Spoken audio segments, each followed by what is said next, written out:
Hello అందరికీ. అందరూ ఎలా ఉన్నారండి? ఉగాది పండగ వస్తుంది గదా! ఈ పండగకి నేను శారీ కట్టుకుంటానని మా పాప శారీ కొనమని అంది. "ఎందుకు నీకు చీరలు అనవసరం గదా! కట్టుకుని ఫోటోలు దిగుతావు, అవతల పడేస్తా ఉంటావు గదా! నీకెందుకంటే" "లేదు లేదు నాకు కావాలి" అని అంది.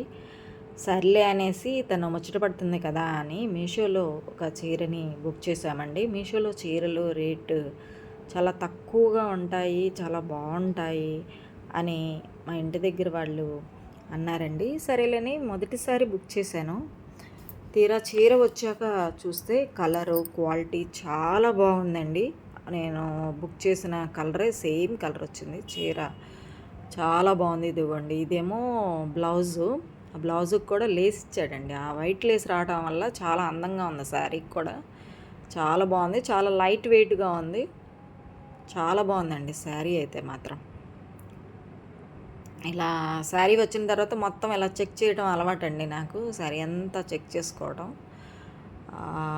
మామూలుగా అక్కడ కొన్నా కూడా, షాపుల్లో కొన్నా కూడా అంత మొత్తం ఓపెన్ చేయిస్తానండి. చేయించి చూసుకొని అప్పుడు తీసుకొస్తా. తీరా చూస్తే ఇదిగోండి ఇలా డ్యామేజ్ వచ్చేసిందండి శారీ. ఇంకా ఆ రోజే ఉగాది రోజు కట్టుకుంటానండి. ఇంకా భోజనాలు అవి చేసిన తర్వాత ఫ్రీ టైంలో ఇంకా తీసానండి. శారీ కట్టుకుంటానంటుంది కదా అనేసి. తీరా చూస్తే ఇదిగోండి ఇలా వచ్చేసింది. ఇంకా నేను అయ్యో ఏంటి ఇలా అయింది అని అంటే మా అమ్మాయి చెప్పిందండి. అమ్మ ఏం పర్లేదు రిటర్న్ పెట్టేయచ్చు అని అంది. సరేలే అనేసి నేను ఫోల్డ్ చేసేస్తున్నానండి రిటర్న్ పెట్టడానికి శారీని. ఇలా ఫోల్డ్ చేసేస్తున్నాను. అయితే మీరు రిటర్న్ పెట్టాలి అని అంటే ఆ కవర్ అనేది పారేయకూడదండి. జాగ్రత్తగా ఉంచుకోవాలి. ఆ కవర్ కనుక పారేసామో ఇంతేనండి, మన డబ్బులు పోయినట్టే. మనకి రిటర్న్ అంటే మనకి మనీ కావాలంటే మనీ వేసేస్తారండి, లేకపోతే ఎక్స్చేంజ్ చేసుకోవచ్చు. నేనైతే రిటర్న్ పెట్టేస్తున్నాను.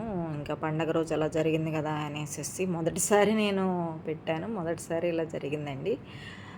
మీరైతే మొత్తం చెక్ చేసుకున్నాక మీషోలో కనుక కొంటే ఇలా చెక్ చేసుకున్న తర్వాత కానీ ఆ కవర్ పారేయకండి. కవర్ మాత్రం చాలా జాగ్రత్తగా ఉంచుకోండి. కవర్ అయితే ఉండాలండి కంపల్సరీ. ఇది మీతో షేర్ చేసుకోవాలని ఈ వీడియో చేశానండి నేను. నా వీడియో కనుక మీకు నచ్చితే లైక్ చేయండి, షేర్ చేయండి, కామెంట్ చేయండి మీకు యూజ్ఫుల్ అయితే. ఓకే, థ్యాంక్ యూ అండి.